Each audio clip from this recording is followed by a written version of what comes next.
It was the fairy tale wedding watched around the world. The Duke and Duchess of Sussex sealing their union with a kiss.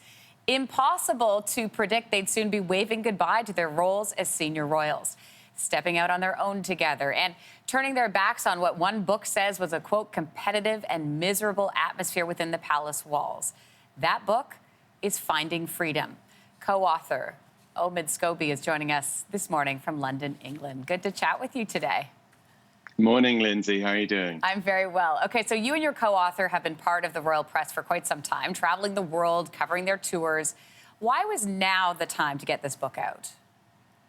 Well, it was interesting. I've been approached many times to write biographies over the years, but I feel like unless you have a unique angle to the story, it's really not worth going down. And the unique situation here was, of course, Harry and Meghan were already at this point when we started to write the book, which was about 2 years ago, under major attack from sections of the British press. And what we found time and time again by speaking to those close to the couple, be it friends or palace aides or those that worked with them in the past, found that the characters they saw portrayed on the pages of some of the papers were so different from the people they knew. And I really wanted to be able to tell the story of that and who they are as people, what makes them tick, rehumanize them in a way, because it felt like for some time we've been treating them like anything but.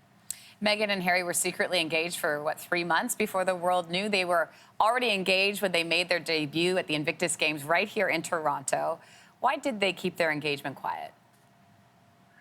I think Harry and Meghan like to be able to share moments of their life with the world, but they also like to keep some things private. And I think it would have been something that they just really enjoyed to keep to themselves. Of course, as we reveal in the book, that first sort of proposal or the lead up to the proposal began in Botswana when Harry made that promise to Meghan to make her his wife, and then made it official the second they landed back in the UK. And that was, as you say, 3 months before the news came out. So when we look back at that moment in Toronto when Meghan wore the husband shirt, it just shows that they were kind of in on this joke that only they had. There's so many interesting tidbits in here to unpack. You talk about the training Meghan went through before she officially joined they called the firm. You say she had hoped to take etiquette lessons, but that wasn't offered to her. What is your interpretation of that?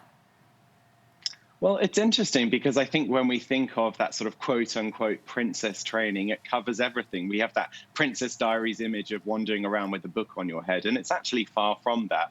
There are conversations about diplomacy and world issues, and of course there are people available to discuss many of these issues with, and of course those to guide her through the philanthropic landscape of the UK. But when it came to that private training, it was really only on the security front, which was actually rushed much earlier because, of course, the couple were under attack very early. There were threats sent to the palace on a very regular basis. And that really made for a very difficult time for the couple, and one that they really wanted to sort of find a way to get out of.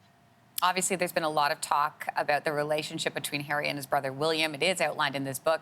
You say that William told his brother to take his time with, quote, this girl, and Harry was offended. Several of Harry's friends also shared the same sentiment. Why did that upset Harry so much? Well, I think when you look at a moment like that isolated, it's easy to say that maybe he was being too sensitive. But really, what had happened in the build-up to that was that he was aware of the chatter that was already taking place within the palace.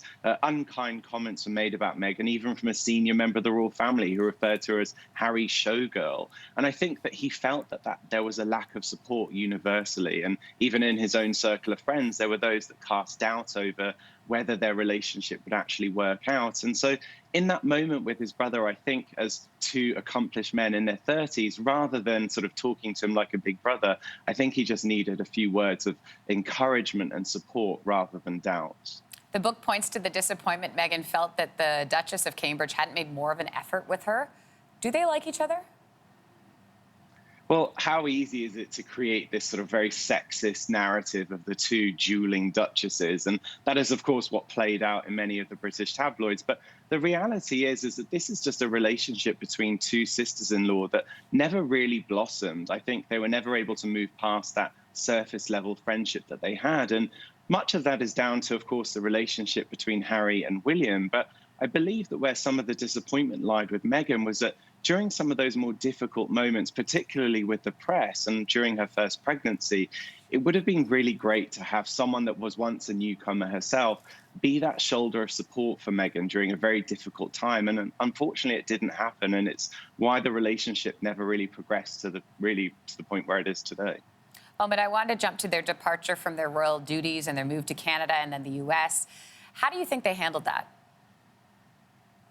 Well, I think there's this sort of image of a couple making a very rash decision and sort of rushing away to sort of get away from the monarchy. And it's so far from that. You know, we heard reports about they had blindsided the family in many ways. And when we read the book, we actually get to see the steps that led up to that decision, their frustrations within an institution they felt that wasn't supporting them in so many ways. I think that no comment approach to dealing with the press did them a lot of damage. Not only were they sort of cast as figures that were so far from who they really were, they also really struggled just to sort of feel that support when it came to their working roles as well. Of course, they are much further down the ladder than other more senior members of the family. So they made that very clear to the people around them. And unfortunately, it fell on deaf ears. And it's ultimately why they chose to break away. I want to ask you really quickly, you know these two. How do you think they're going to feel about this book?